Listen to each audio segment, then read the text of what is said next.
नमस्कार दोस्तों। कक्षा 10 साइंस के तीसरे अध्याय के प्रश्नों की बातचीत चल रही थी। देखिए प्रश्न संख्या 2। आयनिक यौगिकों का गलनांक उच्च क्यों होता है? आयनिक यौगिकों में धनायन एवं ऋणायन निश्चित क्रम में संयोजित होते हैं तथा इनमें अंतरायनिक आकर्षण बल अधिक होता है। आयनिक यौगिकों को जब कम गर्म किया जाता है तब इनमें उपस्थित प्रबल अंतर आयनिक आकर्षण बल को समाप्त करने के लिए अधिक मात्रा में ऊर्जा की आवश्यकता होती है। इस कारण से इनका गलनांक उच्च होता है। अगला प्रश्न है, निम्न पदों की परिभाषा दीजिए। खनिज, अयस्क और गेंग। देखिए खनिज किसे कहते हैं?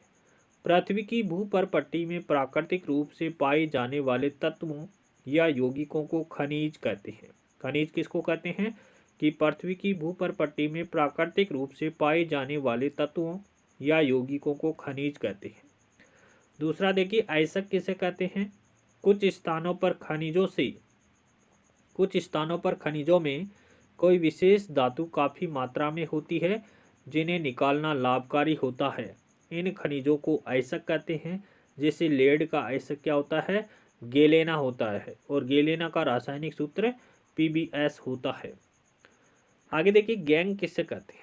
पृथ्वी से प्राप्त खनिज अयस्कों में मिट्टी, रेत आदि जैसी कई अशुद्धियां होती है जिन्हें गैंग कहा जाता है। प्रश्न संख्या 2 देखिए, दो धातुओं के नाम बताइए जो प्रकृति में मुक्त अवस्था में पाई जाती है। तो गोल्ड यानी सोना तथा प्लेटिनम प्रकृति में मुक्त अवस्था में पाई जाने वाली धातु है। प्रश्न संख्या 3 देखिए, धातु को उसके ऑक्साइड से प्राप्त करने के लिए किस रासायनिक प्रक्रम का उपयोग किया जाता है? तो धातु को उसके ऑक्साइड से प्राप्त करने के लिए अपचयन प्रक्रम का उपयोग करते हैं। किस प्रक्रम का उपयोग करते हैं? अपचयन प्रक्रम का उपयोग किया जाता है। इसके लिए अपचायक के रूप में कार्बन तथा सक्रिय धातु जैसे एल्यूमिनियम का उपयोग करते हैं। आगे बात करें, जिंक, मैग्नीशियम एवं कॉपर के धात्विक ऑक्साइडों को निम्न धातुओं के साथ गर्म किया गया है।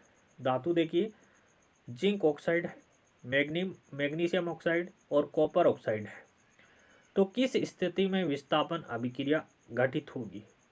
एक अधिक अभिक्रियाशील धातु किसी कम अभिक्रियाशील धातु को उसके धात्विक ऑक्साइड से विस्थापित करता है। जिंक, मैग्नीशियम एवं कॉपर में से मैग्नीशियम क्या है? सबसे अधिक अभिक्रियाशील है। मैग्नीशियम सबसे अधिक अभिक्रियाशील धातु है, जबकि कॉपर है वो सबसे कम अभिक्रियाशील है। कॉपर सबसे कम अभिक्रियाशील है, मैग्नीशियम सबसे अधिक अभिक्रियाशील धातु है। इसलिए निम्न स्थितियों में विस्थापन अभिक्रिया गठित होगी। जिंक ऑक्साइड जिंक के साथ विस्थापन अभिक्रिया नहीं देगा, कॉपर के साथ विस्थापन अभिक्रिया नहीं देगा, लेकिन जिंक ऑक्साइड मैग्नीशियम के साथ विस्थापन अभिक्रिया देगा। इसी प्रकार मैग्नीशियम ऑक्साइड की बात करें तो मैग्नीशियम ऑक्साइड किसी के साथ विस्थापन अभिक्रिया प्रदर्शित नहीं करेगा। मैग्नीशियम ऑक्साइड किसी के साथ विस्थापन अभिक्रिया प्रदर्शित नहीं करेगा क्योंकि मैग्नीशियम है वो सबसे अधिक अभिक्रियाशील है।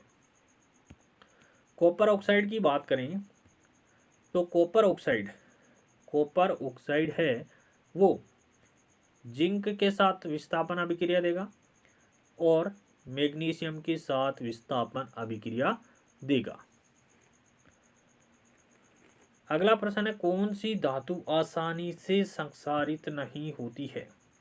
तो वे धातु जो वायु, जल, अम्ल से अभिक्रिया नहीं करती है वे शीघ्रता से संक्षारित नहीं होती है, जैसे सोना और प्लेटिनम। अगला प्रश्न है, मिश्र धातु क्या होते हैं? दो या दो से अधिक धातुओं के समांगी मिश्रण को ही क्या कहते हैं? मिश्र धातु कहते हैं।